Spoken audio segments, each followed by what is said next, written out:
Hello everyone, it's Ed Mack here. I have some good ideas, you guys. Today me and my son were at Chico's Tacos, one of our favorite places to go for lunch.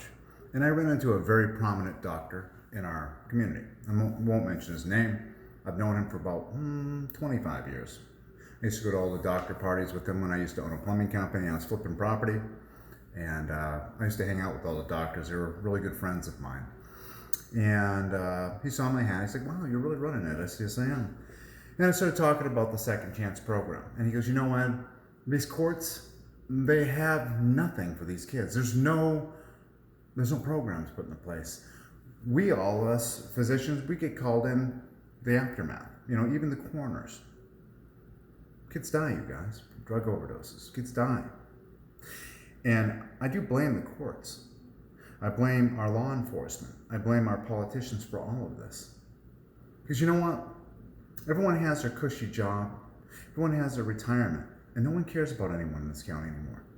It's almost like this. It's all throughout the nation. See, since I've gotten into politics, I've learned how things work. If there's a policy, it takes money. So if you have a politician that's not doing his job, but he keeps getting voted in because people just name recognition, that's all it takes is a man who has lots of money to step in and send flyers out. Flyers explaining to you what this man really is. And then what happens? Opens the eyes to the people and they vote against him. So anyways, with that said, I wanted to say something. So we went on and talked. Remember what I just said there. So we went on and we started talking about it, and I told him what I want to do. I said, a kid comes in, goes before a judge. Let's just say he shot out some windows. Maybe he got caught with some meth or a little bit of dope. Instead of giving him a $5,000 or $6,000 fine and ruining this kid's life, how do we know if he wasn't molested by his uncle? How do we know if he wasn't abused by an alcoholic father? We don't know these things because we don't give a shit in this county. We forget that God created us all unique. We all have our own unique fingerprint. We forget about that. It's all about the almighty buck. Well, guess what? Our kids are our future, and under my watch, this shit ain't gonna go on anymore. I am a man of a second chance. If I didn't get my second chance, I sure wouldn't own a gun factory. I sure wouldn't own collectible museum piece machine guns here. I wouldn't be able to flip property and own a plumbing company if I didn't get a second chance for some really good, compassionate judges that were fathers, that weren't all about stealing money. They're about reforming. So anyways, basically, my life, because of my second chances, instead of going down the spiral of these fines and the criminal record, they gave me a chance to go to Boston to learn a plumbing trade. We will drop all these charges if you go to Boston to learn a plumbing trade. And I did. And when I learned that plumbing trade, I came out here to Havasu. And the time I came out to Havasu, we started having bad judges. The judges are all about the money. And I think I've told the story about that, how they screwed me right out of the gate. Here I am, a young man, second chance, gonna do really good, and they freaking hit me because of cronyism in here. They hit me with the fine. I just got full custody of my daughter. They took me out at the knees. But I thank God that he was watching me. He knew. God knew that my second chance was important and that I didn't take that second chance for granted. These kids need direction. And instead of giving them these high fines, we give them that second chance. And that second chance is this. And we have plenty of businesses in this county that are willing participants that will take these kids on and teach them a plumbing trade. And upon completion of those, the plumbing trade or electrical trade, or even welding or anything like that, maybe a small fine, no criminal record. Now these kids are going to be like, oh my God, wow, I'm making good money. I can go anywhere in this country. Know what we just did? Made productive citizens.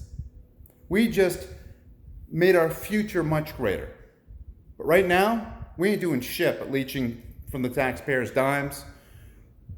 No program set in place. So here's the thing. I called Matt Smith. That's your county attorney, and he's an elected official.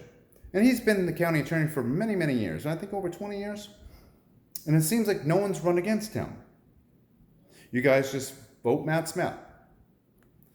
I called out to him to help the kids. I talked to Sonny Burley. Burley is completely on board on helping the kids. He says, I won't stand behind you as a sheriff, and I will not stand behind Doug Schuster as a sheriff because I want to stay out of the race.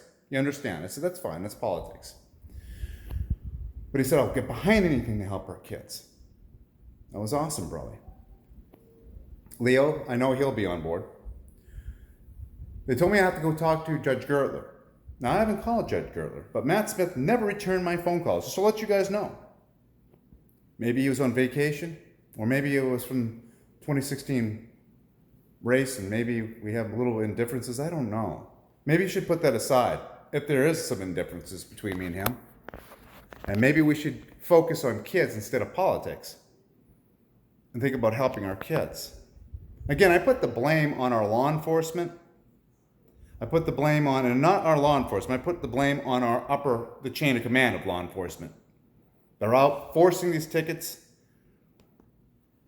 stressing out our officers, lack of patrol on the streets, lack of community outreach programs. We got serious issues here in this county. A man of a second chance can change these things. I don't need the money, you guys. I own 2 factories. I'm in it for you, and I really am. So, what I plan on doing, if we can't get any action here in this county, then when it comes up to re-election for some of these guys, I'm hoping Gertler gets a hold of me. He's our superior judge.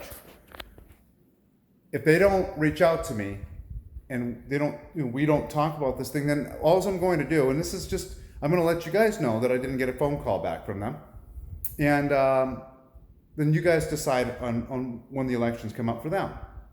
It'll be up to you to decide. I'll just say, I'll document it. I reached out to them. There's the programs. Here's the businesses. And they'll be up to you if you want to vote them in again. Because our children are our future. And I'm sick and tired of the crap that goes on in this county. It's about time we have programs. It's about time we fix this mess. All I know, August 3rd, 2020 is the sheriff election. And I hope you check Ed Mack. I will work for you. You will be my boss. We're going to clean up this county together. Remember that name, Ed Mack.